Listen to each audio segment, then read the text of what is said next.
Assalamualaikum warahmatullahi wabarakatuh. Saya Amanda Putri, NPM 221000129 akan membacakan 3 kode etik dari buku Dr. Mardani. Yang pertama mengenai kode etik advokat. Poin 1, kepribadian advokat terdapat pada pasal 2. Advokat Indonesia adalah warga negara Indonesia yang bertakwa kepada Tuhan Yang Maha Esa, bersikap satria, jujur dalam mempertahankan keadilan dan kebenaran, dilandasi moral tinggi, luhur dan mulia, serta dalam melaksanakan tugasnya menjunjung tinggi hukum, Undang-Undang Dasar Republik Indonesia, Kode Etik Advokat, serta sumpah jabatannya. Pasal 3 A. Advokat dapat menolak untuk memberi nasihat dan bantuan hukum kepada setiap orang yang memerlukan jasa dan atau bantuan hukum dengan pertimbangan oleh karena tidak sesuai dengan keahliannya dengan bertentangan dengan hati nuraninya, tetapi tidak dapat menolak dengan alasan karena perbedaan agama, kepercayaan, suku, keturunan, jenis kelamin, keyakinan politik, dan kedudukan sosialnya.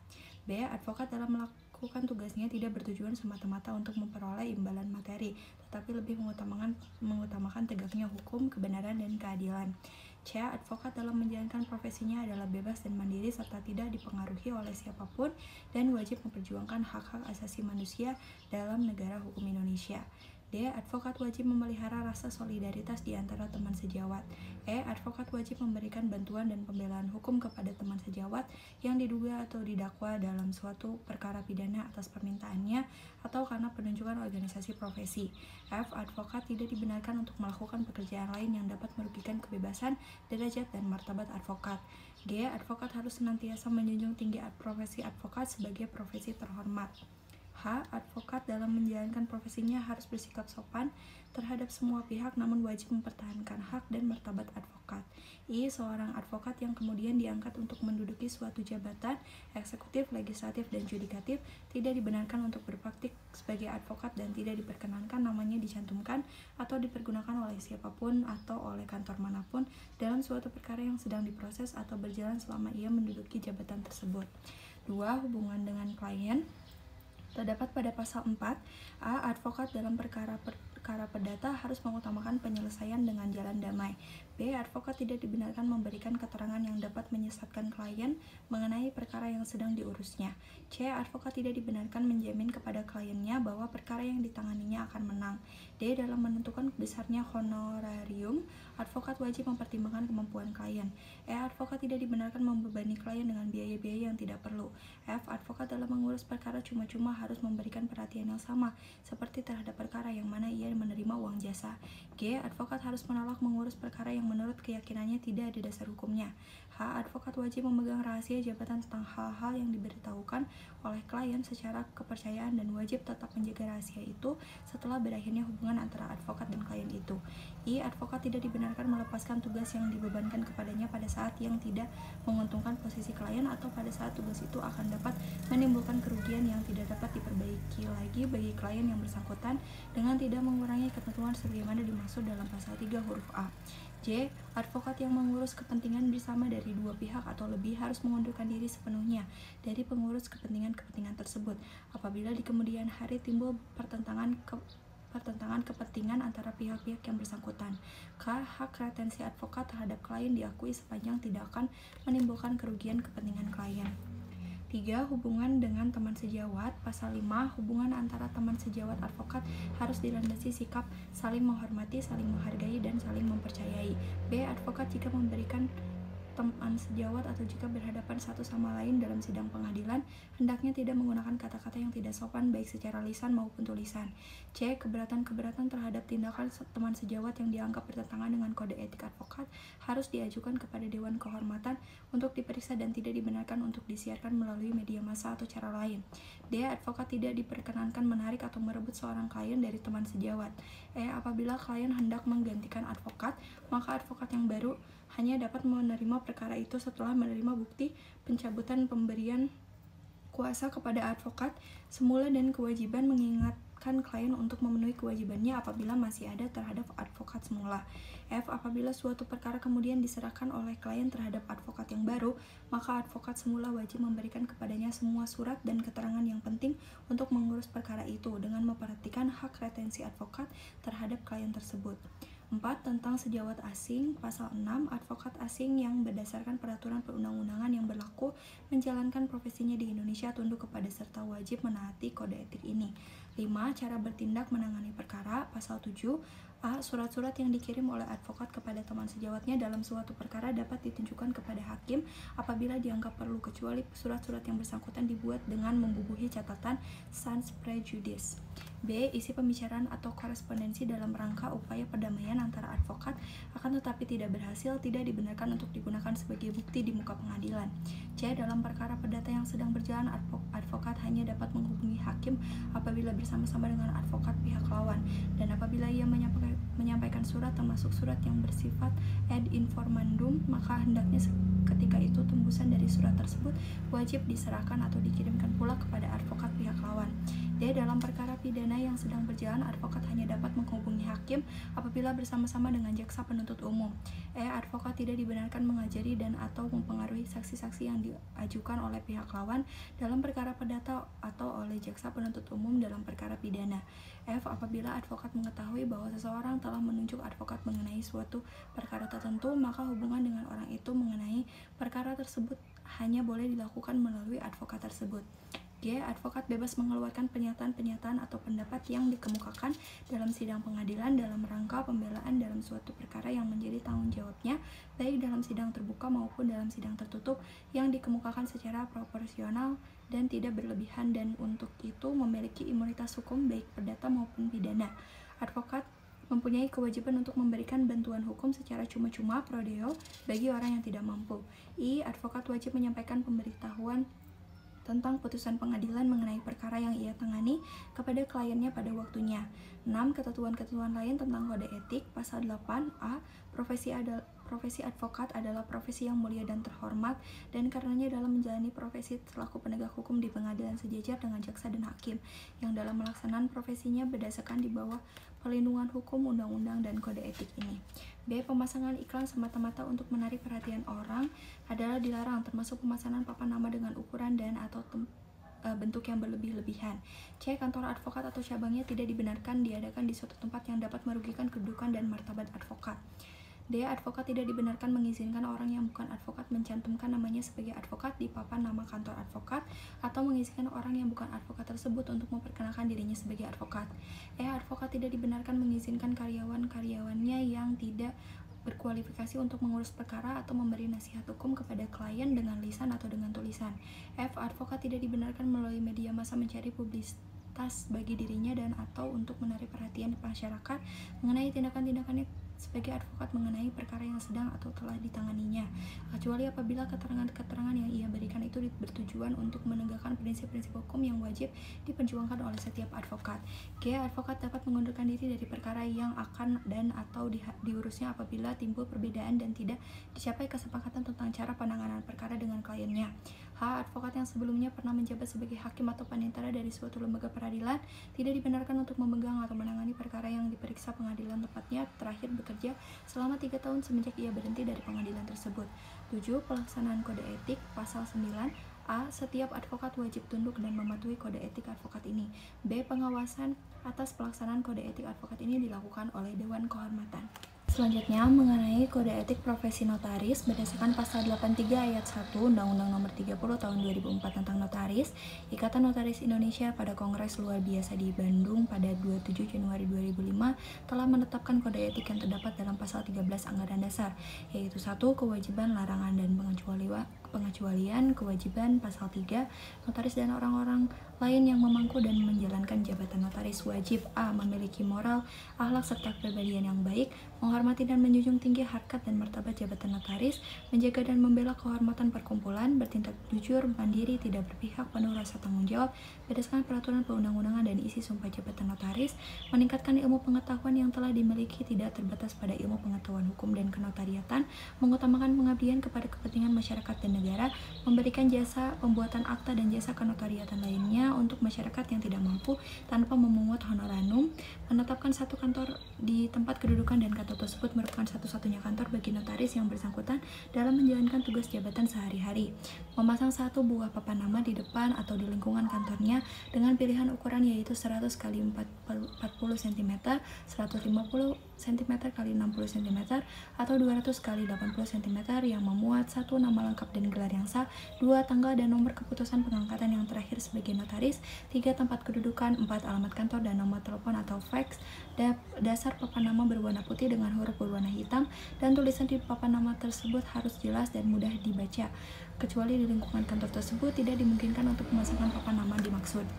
J. Hadir mengikuti dan berpartisipasi aktif dalam setiap kegiatan yang diselenggarakan oleh perkumpulan, menghormati, mematuhi, melaksanakan setiap dan seluruh keputusan perkumpulan, membayar uang iuran perkumpulan secara tertib, membayar uang duka untuk membantu ahli waris teman sejawat yang meninggal dunia, melaksanakan dan mematuhi semua ketentuan tentang honorarium ditetapkan perkumpulan, menjalankan jabatan notaris terutama dalam pembuatan, pembacaan, dan penandatanganan akta dilakukan di kantornya, kecuali alasan-alasan yang sah, menciptakan suasana kekeluargaan dan kebersamaan dalam melaksanakan tugas jabatan dan kegiatan sehari-hari, serta saling memperlakukan rekan sejawat secara baik, saling menghormati, saling menghargai, saling membantu, serta selalu berusaha menjalin komunikasi dan tali silaturahmi, memperlakukan setiap klien yang datang dengan baik, tidak membedakan status ekonomi dan atau status sosialnya, melakukan perbuatan yang secara umum dilakukan sebagai kewajiban untuk ditaati dan dilaksanakan antara lain, namun tidak terbatas pada ketentuan yang tercantum dalam 1.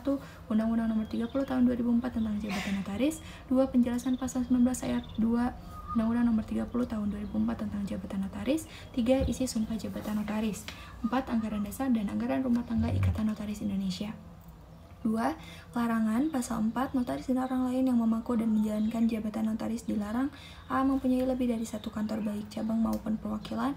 B. Memasang papan nama dan atau tulisan yang berbunyi notaris atau kantor notaris di luar lingkungan kantor. Melakukan publikasi atau promosi diri baik sendiri maupun secara bersama-sama dengan mencantumkan nama dan jabatannya menggunakan sarana media cetak dan atau elektronik dalam bentuk iklan, ucapan selamat, bela sungkawa, terima kasih, kegiatan pemasaran, kegiatan sponsor, baik dalam bidang sosial, keagamaan maupun olahraga, bekerja sama dengan biro jasa atau orang atau badan hukum yang pada hakikatnya bertindak sebagai perantara untuk mencari atau mendapatkan klien, menandatangani akta yang proses pembuatan minutannya telah dipersiapkan oleh pihak lain, mengirimkan minuta kepada klien untuk ditandatangani, berusaha untuk berupaya dengan jalan apapun agar seseorang berpindah dari notaris lain kepadanya, baik upaya itu ditujukan langsung kepada klien yang bersangkutan maupun melalui perantara orang lain, melakukan pemaksaan kepada klien dengan cara menahan dokumen-dokumen yang telah diserahkan dan atau melakukan tekanan psikologis dengan maksud agar klien tersebut tetap membuat akta padanya, melakukan usaha-usaha baik langsung maupun tidak langsung yang menjurus ke arah timbulnya persaingan yang tidak sehat dengan sesama rekan notaris, menetapkan honorarium yang harus dibayar oleh klien dalam jumlah yang lebih rendah dari honorarium yang telah ditetapkan perkumpulan, mempekerjakan dengan sengaja orang yang masih berstatus karyawan kantor notaris lain tanpa persetujuan terlebih dahulu dari notaris yang bersangkutan, menjelekan dan atau mempersalahkan rekan notaris atau akta yang dibuat olehnya dalam hal seorang notaris menghadapi dan atau menemukan suatu akta yang dibuat oleh rekan sejawat yang ternyata di dalamnya terdapat kesalahan-kesalahan yang serius dan atau membahayakan klien, maka notaris tersebut wajib memberitahuan kepada rekan sejawat yang bersangkutan atas kesalahan yang dibuatnya dengan cara yang tidak bersifat menggurui, melainkan untuk mencegah timbulnya hal-hal yang tidak diinginkan kepada klien yang bersangkutan ataupun rekan sejawat tersebut. M. Membentuk kelompok sesama rekan sejawat yang bersifat eksklusif dengan tujuan untuk melayani kepentingan suatu instansi atau lembaga apabila menutupi kemungkinan bagi notaris lain untuk berpartisipasi, menggunakan dan mencantumkan gelar yang tidak sesuai dengan peraturan perundang-undangan yang berlaku, melakukan perbuatan-perbuatan lain yang secara umum disebutkan sebagai pelanggaran terhadap kode etik notaris, antara lain namun tidak terbatas pada pelanggaran-pelanggaran terhadap 1. Ketentuan-ketentuan dalam Undang-Undang Nomor 30 Tahun 2004 tentang Jabatan Notaris, 2. Penjelasan Pasal 19 Ayat 2 Undang-Undang Nomor 30 Tahun 2004 tentang Jabatan Notaris, 3. Isi Sumpah Jabatan Notaris, 4. Hal-hal yang menurut ketentuan anggaran dasar, anggaran rumah tangga dan atau keputusan-keputusan lain yang telah ditetapkan oleh organisasi Ikatan Notaris Indonesia tidak boleh dilakukan oleh anggota. 3. Pengecualian. Pasal 5. Hal-hal yang tersebut di bawah ini merupakan pengecualian, oleh karena itu tidak termasuk pelanggaran, yaitu A. Memberikan ucapan selamat, ucapan berduka cita dengan mempergunakan kartu ucapan, surat, keterangan bunga, ataupun media lainnya yang tidak mencantumkan notaris, tetapi hanya nama saja. B. Pembuatan nama dan alamat notaris dalam buku panduan, telepon, faks, dan Telex yang diterbitkan secara resmi oleh PT Telkom dan atau instansi-instansi dan atau lembaga-lembaga resmi lainnya. C. Memasang satu tanda petunjuk jalan dengan ukuran tidak melebihi 20 x 50 cm, dasar berwarna putih, huruf berwarna hitam tanpa mencantumkan nama notaris, serta dipasang dalam radius maksimum 100 meter dari kantor notaris. L. Kode etik profesi Selanjutnya mengenai kode etik profesi kepolisian telah dituangkan dalam Peraturan Kapolri Nomor 14 Tahun 2011 tentang Kode Etik Profesi Kepolisian Negara Republik Indonesia. Ketentuan tersebut sebagai berikut.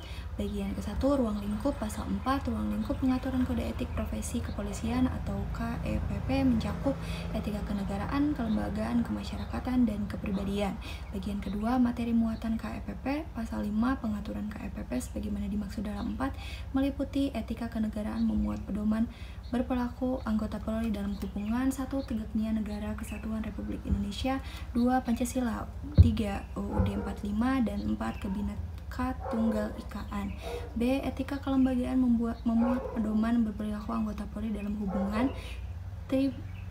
Rata sebagai pedoman hidup, catur prasetya sebagai pedoman kerja, sumpah atau janji anggota Polri, sumpah atau janji jabatan, dan 10 komitmen moral dan perubahan pola pikir mindset.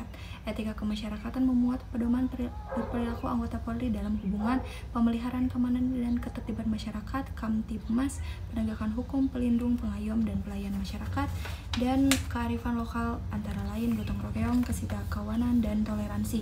Etika kepribadian memuat pedoman berperilaku anggota Polri dalam hubungan kehidupan beragama, kepatuhan dan ketaatan terhadap hukum, dan sopan santun dalam kehidupan berkeluarga, bermasyarakat, berbangsa, dan bernegara.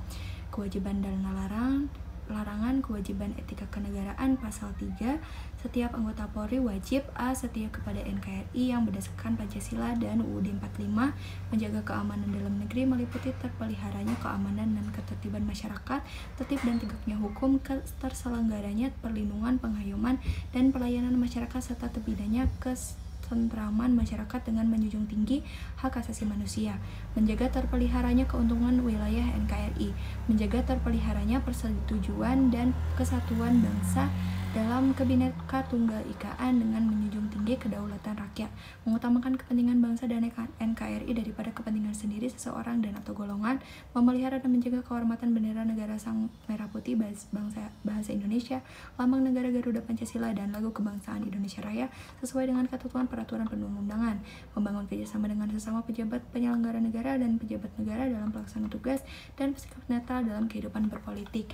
Etika kelembagaan Pasal 7. 1. Setiap anggota Polri wajib setia kepada Polri sebagai bidang pengabdian kepada masyarakat, bangsa, dan negara dengan memedomani dan menjunjung tinggi tribrata dan catur prasetya, menjaga dan meningkatkan citra, solidaritas, kredibilitas, reputasi, dan kehormatan Polri, melakukan tugas secara profesional, proporsional, dan prosedural, melakukan perintah dinas untuk mengikuti pendidikan dan pelatihan dalam rangka pembinaan karir dan meningkatkan kemampuan profesionalisme kepolisian, menjalankan perintah dinas untuk melaksanakan mutasi dalam rangka pembinaan personel, profesi, karir, dan penegakan KEPP, mematuhi hierarki dalam pelaksanaan tugas, menyelesaikan tugas dalam seksama dan penuh rasa tanggung jawab, memegang teguh rahasia yang menurutnya sifatnya atau menurut perintah kedinasan harus dirahasiakan, menampilkan sikap kepemimpinan melalui keteladanan, ketaatan pada hukum, kejujuran, keadilan, serta menghormati dan menjunjung tinggi hak asasi manusia dalam melaksanakan tugas, melaksanakan perintah kedinasan dalam rangka penegakan disiplin dan KEPP